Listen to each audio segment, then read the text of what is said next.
Hi guys, here is MIH.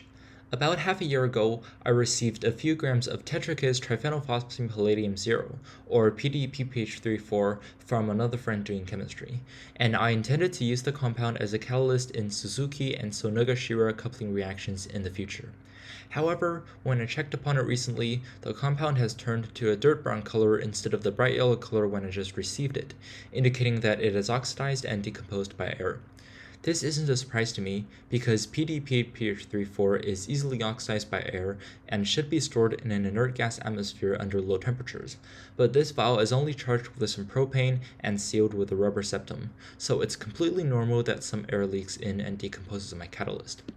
The catalyst is now unusable, but it still contains nearly 10% by mass of precious palladium, and just throwing it out would be a tremendous waste.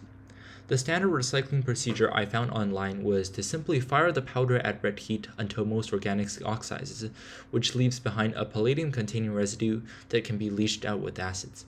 However, this method releases a ton of toxic organophosphorus compounds, which is a major safety and environmental concern.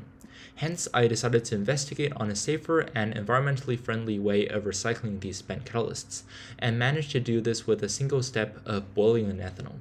Note that this method probably only works with PPh3 and doesn't apply to other spent palladium catalysts. First, I pour all my catalyst powder in a beaker, and it weighs 1.67 grams. The beaker was previously used in test runs, so it has some palladium stains on its sides.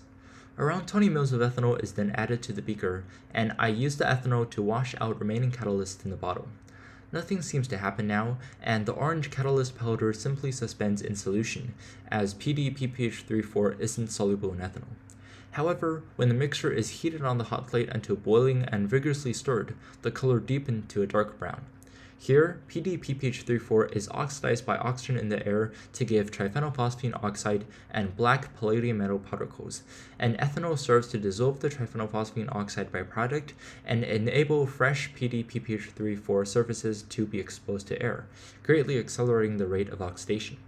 After half an hour, the ethanol boiled dry, and the beaker now contains an entirely black mixture. I add some more ethanol to it and pass it through a simple paper filter to isolate the palladium powder from the oxidation products.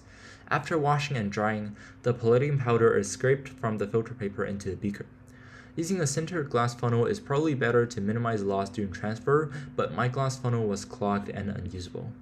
After some effort, I managed to transfer most of the palladium into the beaker, and around 15 ml of 10% hydrochloric acid is added to wash off remaining impurities. The acid is decanted and 5 ml of 20% hydrochloric acid is then added, followed by a few drops of 70% nitric acid. The colorless solution immediately turned yellow as palladium started to dissolve in the aqua regia mixture. More acid is added and the beaker is placed on a hot plate to accelerate the dissolution.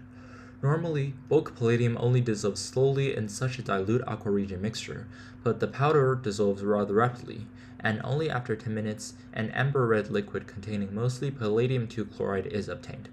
I allowed the acid to boil dry and tried to weigh out my yield of palladium chloride, but my balance isn't precise enough to give effective readings.